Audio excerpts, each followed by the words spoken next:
Un homme a versé du sable dans l'océan pour fabriquer un pays. Il avait une constitution, une monnaie, un drapeau. Il lui manquait seulement une chose, la permission d'exister. Avez-vous déjà rêvé de créer votre propre pays? Pas de gouverner le vôtre, pas de réformer celui qui existe, non, d'en créer un. D'en créer un à partir de rien, un État qui n'a jamais figuré sur aucune carte et qui, un beau matin, apparaît sous votre signature. Un territoire qui serait à vous, avec vos règles, vos lois, peut-être pas d'impôts, si vous êtes d'humeur libérale. Un drapeau qui vous dessinerait vous-même, un dimanche après-midi sur un coin d'une table. Un hymne, pourquoi pas. Une devise gravée sur des pièces de monnaie. La plupart d'entre nous s'arrêteraient là, à la rêverie. On y pense quelques minutes, on sourit, et la vie reprend son cours. Michael Oliver, lui, ne s'est pas arrêté à la rêverie. Michael Oliver, lui, a pris une pelle, des bateaux et des tonnes de sable, et il est allé au bout de son rêve. Nous sommes en 1971. Michael Olivier est un homme d'affaires américain, mais ce n'est pas tout à fait un Américain comme les autres. Il est né en Lituanie, dans les années 30, dans une Europe qui s'apprêtait à basculer. Il est juif. Il a connu enfant ce que signifie un État tout-puissant qui décide qui a le droit de vivre et qui n'a plus le droit d'exister. Il a survécu à la guerre, il a tout perdu, puis il a tout reconstruit de l'autre côté de l'Atlantique. De cette histoire-là, Oliver tire une conviction profonde, viscérale, presque douloureuse. L'État est un danger. Les grands États, l'État qui réglemente, qui taxe, qui surveille, qui encadre chaque geste du citoyen, pour lui, c'est cela la menace.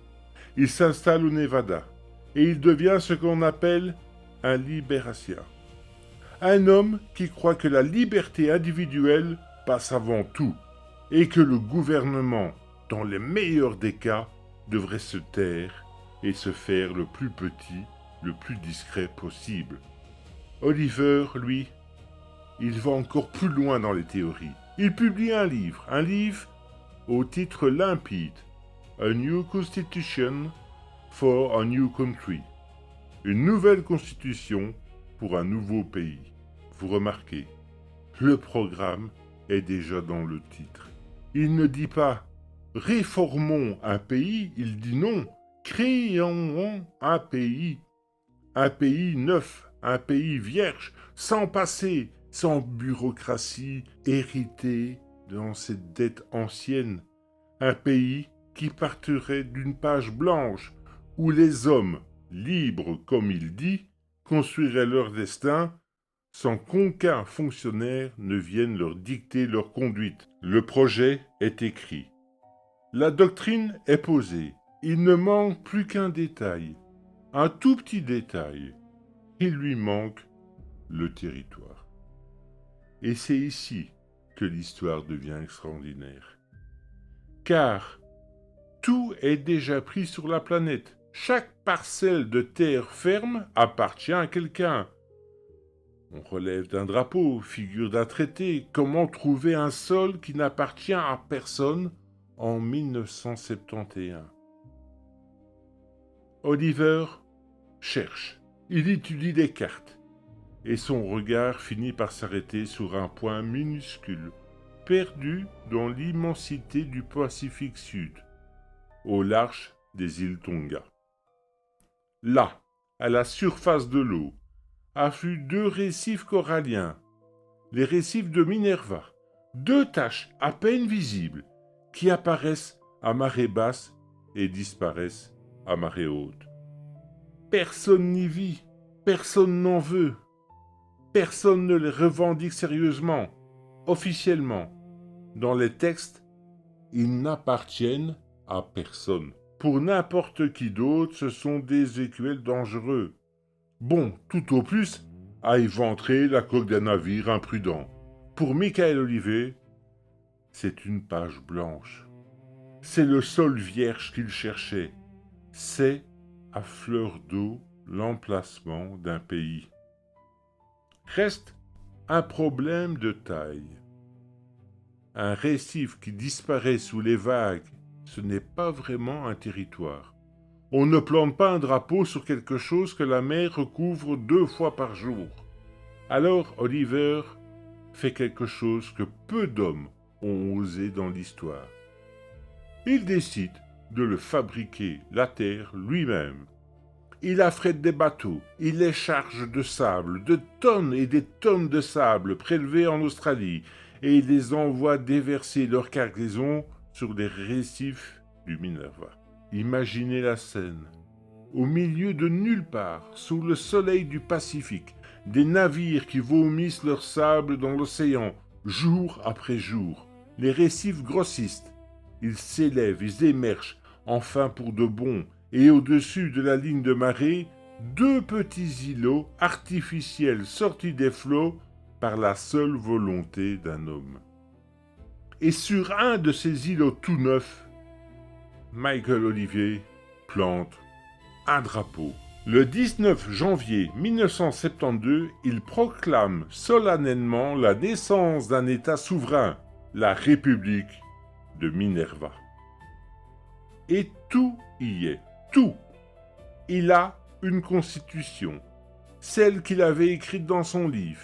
Il a un drapeau, bleu et or, un flambeau doré sur fond d'azur. Il a une devise.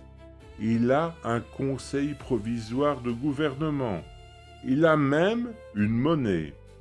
Des pièces sont frappées en argent à l'effigie de Minerva, avec une déesse et la date de la fondation. De vraies pièces que l'on peut tenir dans le creux de sa main.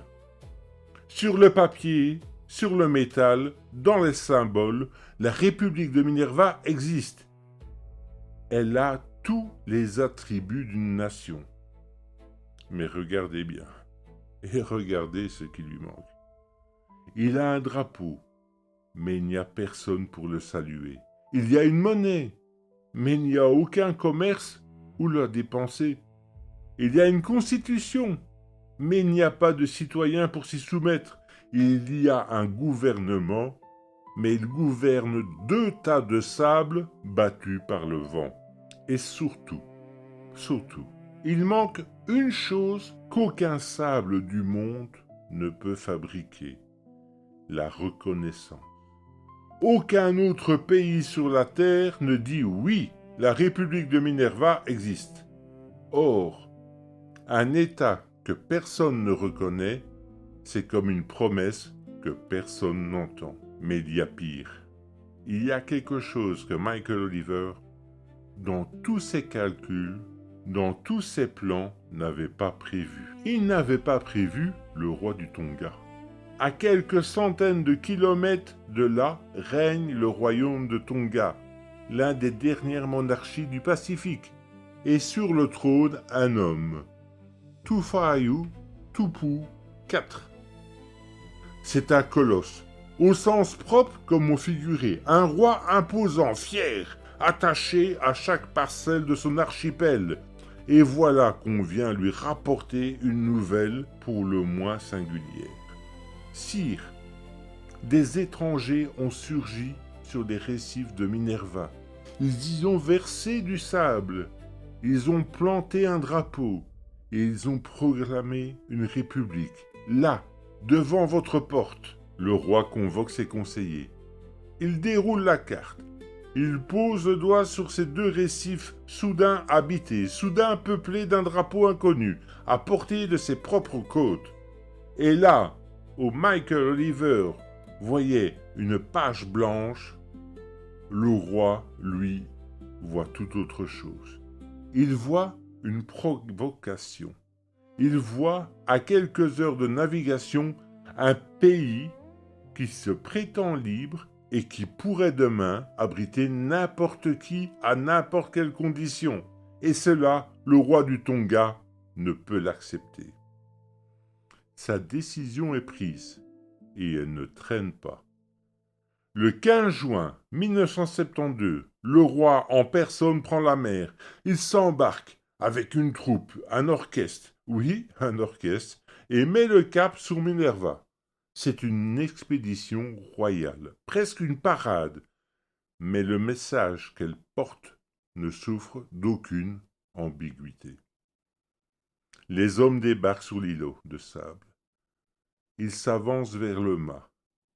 Ils arrachent le drapeau bleu et or de la République Minerva et ils hissent à sa place le drapeau rouge et blanc du royaume de Tonga. Quelques jours plus tard, le royaume proclame officiellement l'annexion des récifs Minerva. Ce n'est plus une république. Minerva n'est même plus rien du tout. Minerva est redevenue deux tas de sable, désormais coiffés d'un drapeau tonguien. La République de Minerva aura duré un peu moins de 6 mois. 6 mois, le temps d'écrire une constitution, de frapper des pièces, de coudre un drapeau, le temps de croire sincèrement qu'on peut faire surgir un pays de l'océan à la seule force de sa volonté et de quelques gagaisons de sable. Et puis la mer a repris ses droits. Les récifs artificiels ont peu à peu se sont érodés. Le sable patiemment déversé est maintenant reparti, grain après grain, dans les courants du Pacifique. Aujourd'hui, il ne reste de la République de Minerva que des pièces de collection, une constitution oubliée et le souvenir de cet homme qui voulut s'offrir un pays. Car voilà ce que Michael Oliver avait oublié, lui qui avait tout prévu, tout dessiné, tout calculé. Un pays, ce n'est pas un drapeau, ce n'est pas une monnaie, ce n'est même pas un morceau de terre. Un pays, c'est d'abord un regard, le regard des autres qui acceptent de dire « oui, tu existes ». On peut acheter du sable, on peut affréter des bateaux, on peut graver des pièces, on peut coudre des drapeaux, mais ce regard-là, cette reconnaissance, ce simple consentement à exister, cela, jamais ne s'achète. Et c'est sans doute là la leçon que nous murmure depuis le fond du Pacifique. La très brève et très étrange, la très oubliée République de Minerva. À très bientôt pour des nouvelles murmures de l'histoire.